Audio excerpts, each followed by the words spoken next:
আসসালামু আলাইকুম প্রিয় চাকরি প্রত্যাশী ভাই ও বোনেরা, সম্পূর্ণ জবের নতুন একটি ভিডিওতে আপনাকে স্বাগতম। ভিডিওটি শুরু করার আগে একটি রিকোয়েস্ট, আপনারা যারা আমাদের চ্যানেলকে সাবস্ক্রাইব করেননি সকলে সাবস্ক্রাইব করবেন এবং পাশে থাকবেন। দেখুন উক্ত সার্কুলারে কি বলা হয়েছে, যে গণপ্রজাতন্ত্রী বাংলাদেশ সরকার বাংলাদেশ ভূতাত্ত্বিক জরিপ অধিদপ্তর নতুন নিয়োগ বিজ্ঞপ্তি প্রকাশ করেছে। তো বাংলাদেশের স্থায়ী নাগরিকগণ মানে বাংলাদেশের 64টি জেলার প্রার্থী আপনারা আবেদন করতে পারবেন। কি কি পোস্ট আছে দেখুন। ফটো জিওলজিক টেকনিশিয়ান একজন নেওয়া হবে, সার্ভেয়ার 3 জন, পরীক্ষাগার সহকারী 1 জন। তো অপর পাশে শিক্ষাগত যোগ্যতা এবং অভিজ্ঞতা চাওয়া হয়েছে।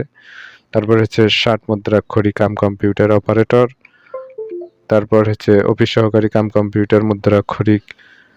এখানে শিক্ষাগত যোগ্যতা দেখুন উচ্চ মাধ্যমিক সার্টিফিকেট বা সমমান চাওয়া হয়েছে, কম্পিউটার ব্যবহারে দক্ষতা, আর হচ্ছে কম্পিউটার মুদ্রাক্ষরে সর্বনিম্ন গতি প্রতি মিনিটে ইংরেজিতে 20, বাংলায় 20 শব্দ থাকতে হবে। Word processing email fax machine ইত্যাদি চালনায় দক্ষতা ও অভিজ্ঞতা থাকতে হবে।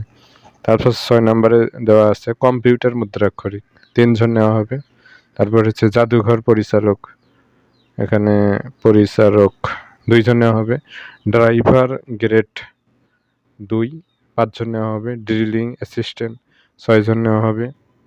তারপর হচ্ছে পরীক্ষাগার পরিচালক 1 জন, অফিস সহায়ক 15 জন। এটা জুনিয়র স্কুল সার্টিফিকেট অর্থাৎ জেএসসি সমমান চাওয়া হয়েছে, সুস্বাস্থ্যের অধিকারী হতে হবে। তারপর হচ্ছে নিরাপত্তা প্রহরী কোনো 5 জন নেওয়া হবে, জুনিয়র স্কুল সার্টিফিকেট অর্থাৎ জেএসসি বা 8ম শ্রেণী পাস চাওয়া হয়েছে, সুস্বাস্থ্যের অধিকারী হতে হবে। তো তারপর দেখুন 18 থেকে 32 বছরের মধ্যে হতে হবে, 18-র কম বা 32-এর বেশি হয়েছে এক্ষেত্রে হবে না।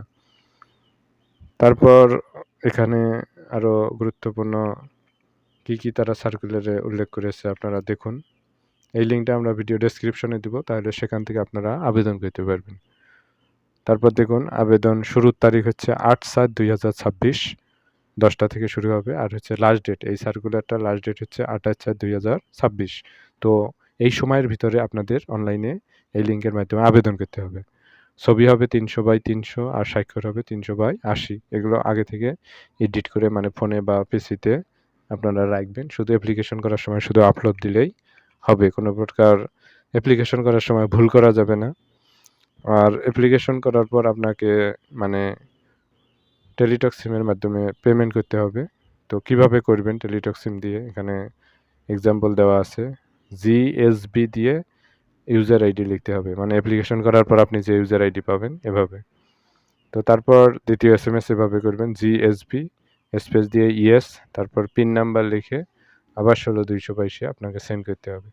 তাহলে মোবাইলের মেইন ব্যালেন্স থেকে টাকা কেটে নেবে এবং আপনাকে এইভাবে কনগ্রাচুলেশন এসএমএস দেওয়া হবে। তো কনগ্রাচুলেশন মেসেজ পাওয়ার পর আপনি আবার ইউজার আইডি পাসওয়ার্ড ব্যবহার করে আপনাকে আবার লগ ইন করতে হবে, করে পেইড কপিটা মানে আপনাকে আবার ডাউনলোড করে নিতে হবে। কবে পরীক্ষা হবে, কোথায় হবে, এগুলো নোটিশের মাধ্যমে এসএমএসের মাধ্যমে জানিয়ে দিবে। এজন্য আপনারা পূর্ব প্রস্তুতি নেবেন আগে থেকে। তো ভিউয়ার্স, জবের এরকম ভিডিও পেতে অবশ্যই আমাদের চ্যানেলকে সাবস্ক্রাইব করবেন এবং পাশেই থাকবেন। ধন্যবাদ আপনাদের সকলকে।